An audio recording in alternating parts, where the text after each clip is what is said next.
সুধী দর্শকবৃন্দ, আসসালামু আলাইকুম। আশা করছি আপনারা সবাই যে যেখানে আছেন নিশ্চয়ই খুব ভালো আছেন। আলহামদুলিল্লাহ, আমিও আপনাদের দোয়ায় বেশ ভালো আছি। আমার চ্যানেলে আপনাদের সবাইকে জানাচ্ছি স্বাগতম। যেহেতু এখন রমজান মাস, সবাই আমরা রোজা রেখেছি, ইফতার করতে হবে।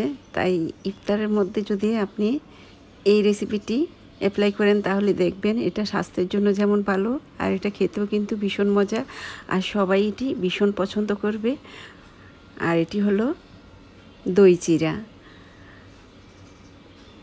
আমরা সবাই এই রেসিপিটির সাথে পরিচিত, আর এটি আমি যেভাবে তৈরি করেছি আপনারা একবার হলেও এভাবে তৈরি করে পরিবারের সবাইকে খাওয়াবেন এবং নিজেও খাবেন। দেখবেন আপনাদের এটা বারবার খেতে ইচ্ছে করবে। আশা করছি এই রেসিপিটি পরিবারের সবার কাছেই ভীষণ ভালো লাগবে। যারা এটা খেতে পছন্দ করে না তারাও যদি এটা খায়, তারাও কিন্তু এটা খেতে ভীষণ পছন্দ করবে। সারাদিন রোজা রাখার পর দেখবেন ইফতারের সময় এইভাবে দই চিরা খেলে শরীরটা কিন্তু ভীষণ ভালো লাগবে। আর দই চিরা খুবই স্বাস্থ্যসম্মত একটি খাবার। আপনারা খেয়ে দেখবেন, আপনাদেরও ভীষণ ভালো লাগবে। তাহলে চলুন আমরা মূল রেসিপিতে চলে যাচ্ছি। আমি এখানে একটি বাটির মধ্যে দোকান থেকে কেনা আমি চিরা নিয়ে নিচ্ছি।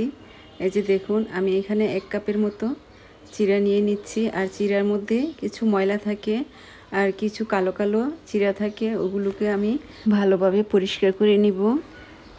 ময়লাগুলো পরিষ্কার করে নিয়েছি।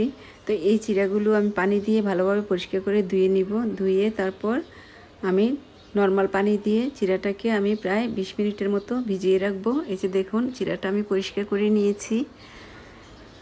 এখানে আমি চুলার মধ্যে 1 লিটার দুধকে জাল দিয়ে ঘন করে প্রায় হাফ লিটারের মতো করে নিয়েছি। এখন এই দুধের মধ্যে আমি দিয়ে দিব চিনি। তো আপনারা চাইলে এটা গুড় দিয়েও করতে পারেন, তবে আমি চিনি দিয়ে করব। তো আমি এখন চিনিটা দিয়ে দিচ্ছি। আর আমি এখানে চিনি দিয়ে দিয়েছি আপনার 1/4 কাপের মতো বা তার চেয়ে একটু বেশি। তারপর চিনিটা দেওয়া হয়ে গেছে আমার। এবার আমি দিয়ে দিচ্ছি এখানে হাফ কাপের মতো কনডেন্স মিল্ক। এটা দিলে হবে কি, আপনার এটার টেস্ট বহুগুণে বেড়ে যাবে। আর আপনারা চাইলে এখানে গুঁড়া দুধটাও দিতে পারেন, তাতেও কিন্তু এটার টেস্ট বহুগুণে বেড়ে যাবে। তো আমি কনডেন্স মিল্ক এবং চিনিটা খুব ভালোভাবে নাড়াচাড়া করে এটা দুধের সাথে ভালোভাবে মিশিয়ে নিচ্ছি। আর মিষ্টিটা আপনারা আপনাদের স্বাদ মতো দিয়ে নেবেন, যে যেমন মিষ্টি খেতে পছন্দ করেন। তো আমার এটা মেশানো হয়ে গিয়েছে। এবার আমি স্বাদ মতো অল্প একটু 1 চিমটির মতো লবণ দিয়ে দিয়েছি। আর লবণটা দিলে আপনার বেসিক্যালি হয় কি, মিষ্টি ব্যালেন্সটা ঠিক থাকে। তো সেই জন্য আমি লবণটা দিয়েছি। আর আপনারা যারা মিষ্টি খাবারের মধ্যে লবণ পছন্দ করেন না তারা কিন্তু এটা স্কিপ করতে পারেন। তো আমি দুধটাকে খুব ভালোভাবে মিশিয়ে নিচ্ছি। তো এটাকে আমি জাল দিয়ে আরও ঘন করে নিব। তো এই ফাঁকে আমি আপনাদের সাথে কিছু কথা বলে নিচ্ছি। যারা ইতিমধ্যে আমার চ্যানেলটিকে সাবস্ক্রাইব করে নিয়েছেন তাদের সবাইকে জানাচ্ছি অসংখ্য ধন্যবাদ। আর যারা আমার চ্যানেলে নতুন তাদেরকে অনুরোধ করব, আপনারা আমার চ্যানেলে গিয়ে লাল সাবস্ক্রাইব লেখাটিতে ক্লিক করুন, তারপর পাশে থাকা ঘন্টাটি ক্লিক করে দিন। এবার আমি সুন্দর সুন্দর নতুন নতুন রেসিপি আপলোড দেওয়ার সাথে সাথেই আপনাদের কাছে নোটিফিকেশান পৌঁছে যাবে, আর তখন সবার আগে আপনারা আমার রেসিপিটি দেখতে পারবেন। আর তাছাড়া আমার চ্যানেলে খুব সুন্দর সুন্দর রেসিপি দেওয়া আছে, আপনারা চাইলে তা এক নজর দেখে আসতে পারেন। আপনাদের আশা করছি ভীষণ ভালো লাগবে।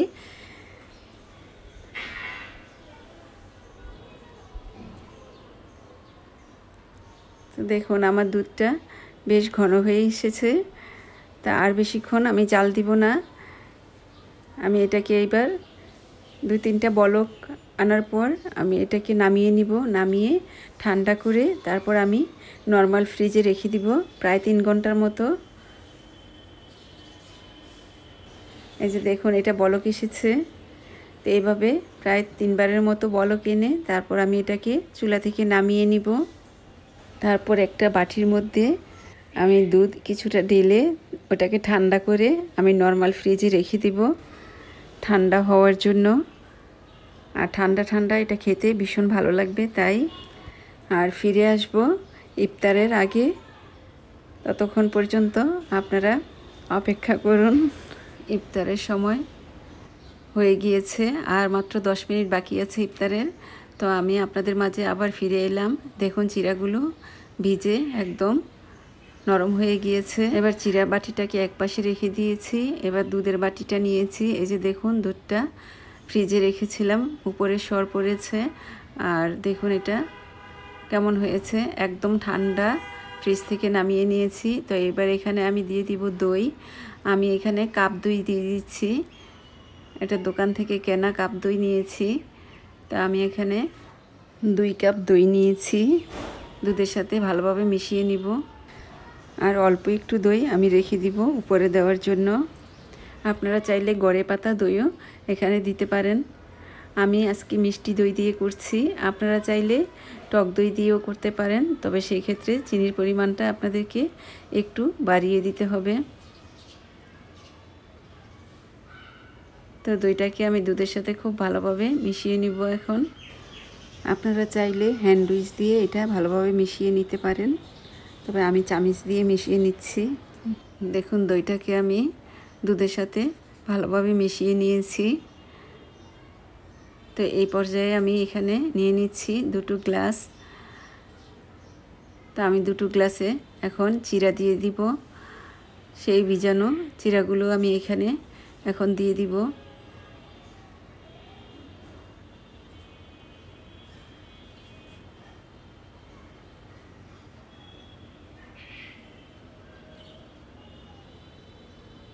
চিড়াটা কিন্তু খুব নরম, আমি যে পানিটা দিয়ে ভিজিয়েছিলাম সেই পানিটা সম্পূর্ণ শুষে নিয়েছে। তা এখন চিড়ার উপরে আমি দিয়ে দিব কলা। আপনারা চাইলে কিন্তু কলার পাশাপাশি আম দিতে পারেন বা অন্য কোনো ফলও দিতে পারেন, তবে আমটা দিলেই বেশি ভালো লাগে। যেহেতু আম এখন কম পাওয়া যায় তাই আমি আমটা আজকে স্কিপ করলাম। আর তাছাড়া আপনারা এখানে নারকেল কোড়া দিতে পারেন, ফ্রেশ নারকেল কোড়াটা এখানে দিলে কিন্তু খেতে ভীষণ ভালো লাগে। আমার কাছে এই মুহূর্তে ফ্রেশ নারকেল কোড়াটা নেই, তাই আমি এটা স্কিপ করেছি। আপনাদের কাছে যদি থাকে তাহলে আপনারা ফ্রেশ নারকেল কোড়াটা এখানে দিয়ে নেবেন। তো আমার কলা দেওয়া হয়ে গিয়েছে, তা আমি এখন কলার উপরে আবার চিড়া দিয়ে দিচ্ছি। এটাকে লেয়ারে লেয়ারে আমি চিড়া এবং কলাটা দিয়ে দিচ্ছি। এই যে দেখুন আমার চিড়া দেওয়া কিন্তু হয়ে গিয়েছে প্রায়। তো এটার উপরে আবার আমি কলা দিয়ে দিব। তো এখন আমি এখানে কলা দিয়ে দিচ্ছি। তো এইভাবে 2 গ্লাসেই আমি কলা দিয়ে দিব। এই যে দেখুন, আর কলাটাকে আমি ছোট ছোট টুকরো করে কেটে নিয়েছি।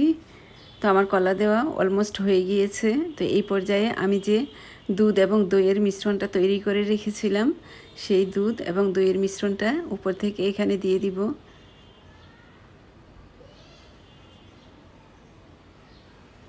আর আমি চিড়াগুলো কিন্তু আপনার একদম ভিজানোর পর যখন এটা ভিজে নরম হয়ে গিয়েছিল তখন সেই চিড়াগুলো কিন্তু চিড়ার বাটিটা আমি নর্মাল ফ্রিজে রেখে দিয়েছিলাম। তো যে কারণে চিড়াগুলো ঠান্ডা, তারপর আপনার দুধ এটাও কিন্তু ভীষণ ঠান্ডা। আর আপনার এই ঠান্ডা ঠান্ডা এটা আপনার পরিবেশন করবেন, দেখবেন এটা খেতে একদম ভীষণ ভালো লাগে। তো আমি উপর থেকে এখন আবার দিয়ে দিচ্ছি দই। আমি যে কিছুটা দই বাঁচিয়ে রেখেছিলাম সেই দইটা এখানে দিয়ে দিচ্ছি। তো এখন আমি দই দিয়ে দিচ্ছি। আমি টোটাল এখানে 2 কাপ দই দিয়েছি। আর যদি দইয়ের সাথে আপনার এখন নারকেল কোড়াটা থাকতো তাহলে কিন্তু এটার টেস্টটা আরও বহুগুণে বেড়ে যেত। আপনারা থাকলে কিন্তু অবশ্যই নারকেল কোড়াটা দিয়ে নেবেন, একদম ফ্রেশ তাজা নারকেল কোড়াটা এখানে দেওয়ার চেষ্টা করবেন। তো আমার দই দেওয়া হয়ে গিয়েছে। এই পর্যায়ে আমি এখানে উপর থেকে কিশমিশ দিয়ে দিচ্ছি। আপনারা চাইলে কিশমিশ তারপর আপনার বাদাম কুচিও এখানে দিয়ে দিতে পারেন, তাতেও কিন্তু খেতে ভীষণ ভালো লাগবে। তো দেখুন আমার এটা হয়ে গিয়েছে। এটা দেখতে কি সুন্দর লাগছে, খেতেও কিন্তু ভীষণ মজা। আপনারা আশা করছি এভাবে তৈরি করবেন, বানিয়ে পরিবারের সবাইকে খাওয়াবেন, নিজেও খাবেন, আর খেয়ে আমাকে জানাতে ভুলবেন না।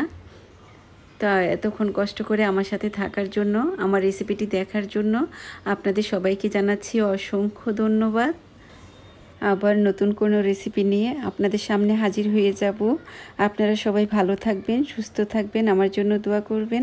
আল্লাহ হাফিজ।